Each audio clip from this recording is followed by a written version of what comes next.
George is a little boy who soon after birth required surgery on his small intestine, and his bowel is not functioning well. Normal feeding causes watery diarrhea and could lead to dehydration and failure to grow and gain weight if not treated. It is important that George receives his nutrition via another route to prevent the dehydration and malnutrition. This nutrition is called parenteral nutrition.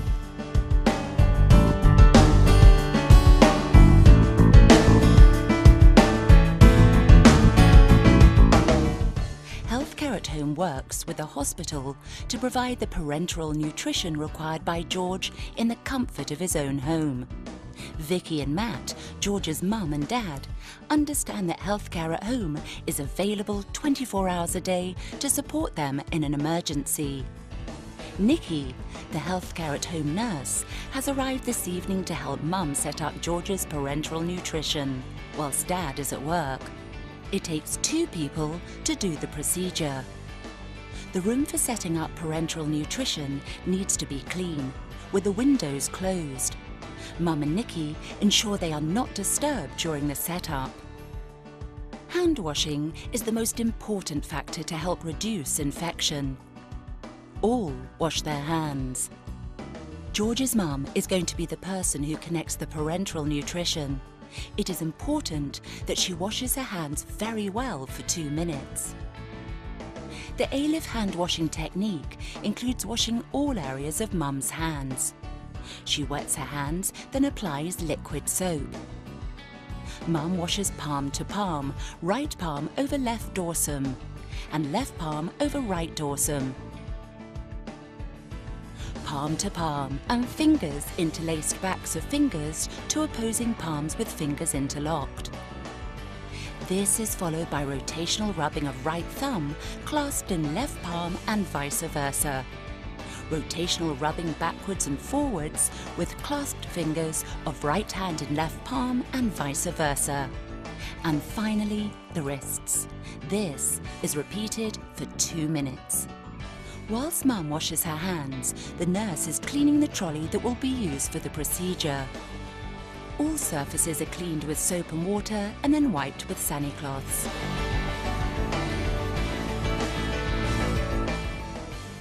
All equipment is checked for breakages in the packaging and that it is still in date. Mum dries her hands well. If normal liquid soap has been used, then mum also uses alcohol gel to protect against infection.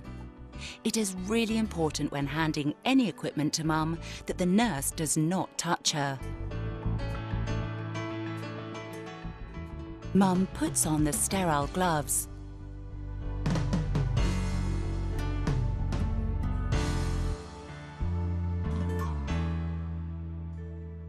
Mum opens the dressing pack. All other equipment is handed one piece at a time to mum. She connects all the equipment carefully together. It is very important that the ends of the equipment are not touched. These are called the key parts. The saline bottle is checked with mum, the solution and the date of expiry. The nurse wipes the end of the vial with a sani-cloth before breaking the seal of the bottle. Mum draws up the saline. It is important not to touch the outside of the saline bottle with a filter straw. A 5 milliliter flush is required. The parenteral nutrition is a prescribed medicine. It is taken out of the fridge 4 hours before use. This helps to ensure there are few bubbles inside the bag. Mum and the nurse check the details on the bag, including the expiry date. Mum now primes both giving sets with the nurse using the Bodyguard pump.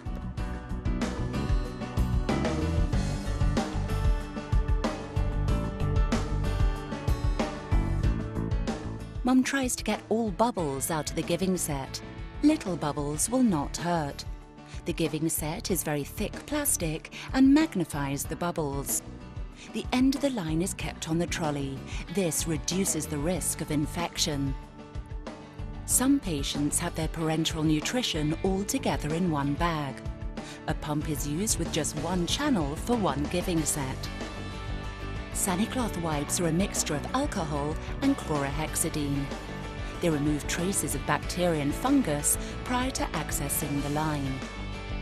Mum gets in a position that allows her to easily reach George's line. The nurse must carefully remove the parafilm, ensuring not to pull George's line. This is a protective layer of plastic that is placed on the closed end of the line after each access, preventing bacteria. Mum cleans George's central line.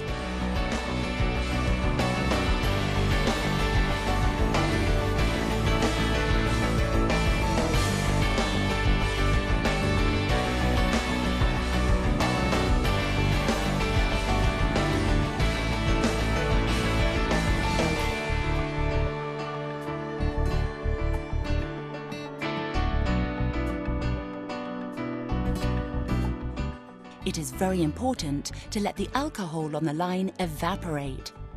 As it evaporates, it removes bacteria. The central line is now ready for flushing with the prepared saline. Mum now connects the parenteral nutrition and then wraps the line with gauze and parafilm. She must ensure that the line is well secured once connected.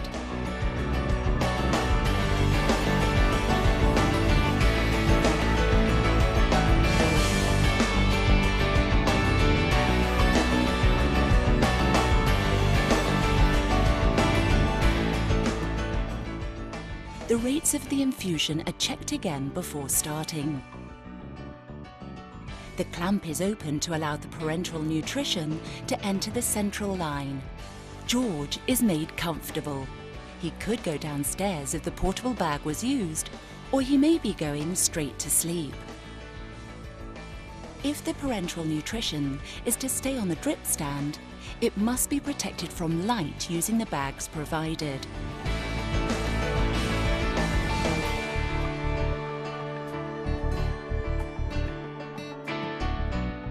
George will now receive his parenteral nutrition overnight. This will give him all the fluid, vitamins, electrolytes and mineral that he requires for life. The routine very quickly becomes a part of the family's everyday routine. It allows everyone to be together at home as a family. It allows George to lead a full and active life with the energy to enjoy himself.